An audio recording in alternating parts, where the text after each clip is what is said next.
You might be like, why in the world am I listening to this guy in his vehicle? Well, I am parked, and we're going to be talking about waiver wires. Waiver wires are very, very important. We have some kind of injury updates, but the number one waiver priority at this point is Kenneth Gainwell. Kenneth Gainwell, it has been an RB2 a couple times. He's actually been outscoring Miles Sanders. The problem is, again, Miles Sanders' low ankle sprain might be out 1 week, might be out 2-3 weeks. We don't know yet the extent of the injury, but we think Josh Jacobs will be back after the bye here and stuff. So really, is Kenyan Drake a pickup?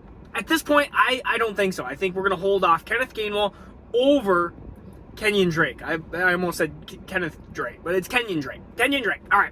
So those are kind of the top two pickups when it comes to running backs. Also know we've got some deeper sleepers. We've got Brandon Bolden in kind of a PPR league. It's a mess. It's New England running backs. You know the rule with New England running backs. Never trust them. Never. Except maybe Damian Harris this year, but who knows? Like, all of a sudden Damian Harris could be silent and you could have Ramondre Stevenson back. It's always a mess underneath Bill Belichick, and you never know what to expect, because then all of a sudden J.J. Taylor will have a game and you're like, what the heck just happened? Other deep sleepers, Rashad Penny. If Chris Carson's going to be out longer, which it kind of seems like it might be, I mean, they have a week, and then they have the bye, so you could see Carson after the bye. They're talking about Wilson already after the bye. Alex Collins has been battling with injuries. Rashad Penny could be the starter there. I mean, he could end up taking over a little bit more of a role there with Alex Collins kind of being banged up. Also, Jermichael Hasty is just an option. Again, a deeper flyer.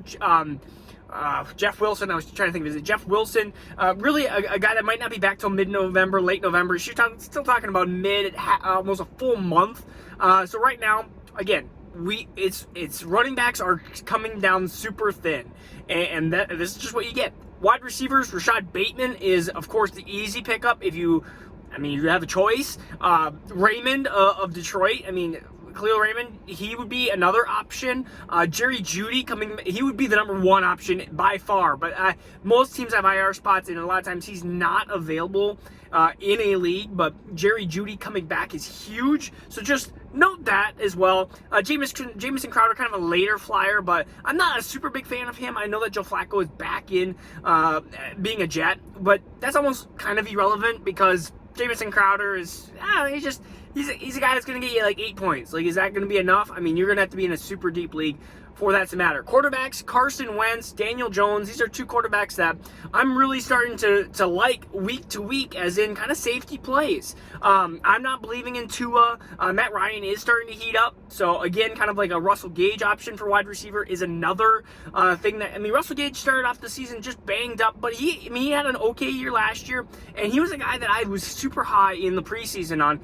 But he's going to come in, be the wide receiver 3, behind Ridley, behind Kyle Pitts, and he's going to be the number 3 option. And he might even be the 4th option with Cordell Patterson, so we have to limit kind of our expectations with Russell Gage. Tight ends, Pat Freiermuth is a big option here, coming off the bye, and Pat Freiermuth with Juju out could be the short guy, kind of there, just short little passes here and there. Ricky Seals-Jones, for some reason, is still available in a lot of leagues, and he would be an option. Taylor Heineke looked at him as kind of the number 2 option, especially with Diami Brown down, and just seems like anybody else that wants to be wide receiver is usually down. So you have J.D. McKissick, which does a little bit of the passing option.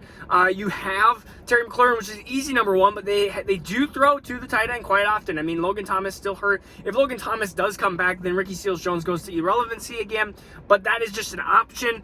Really, I could name a couple other players that could be available, but I'm not even going to really go there. Like Zach Ertz is not usually available in other leagues and stuff like that. So that's really the waiver wire. This is kind of a thin pickings week.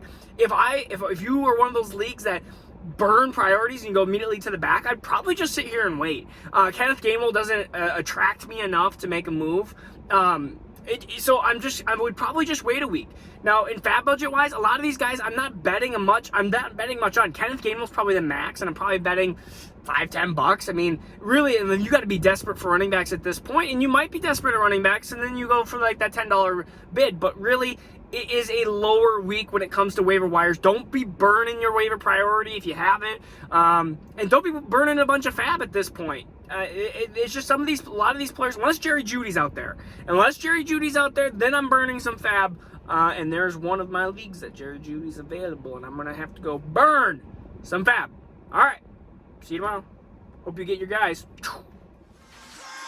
Now turn up.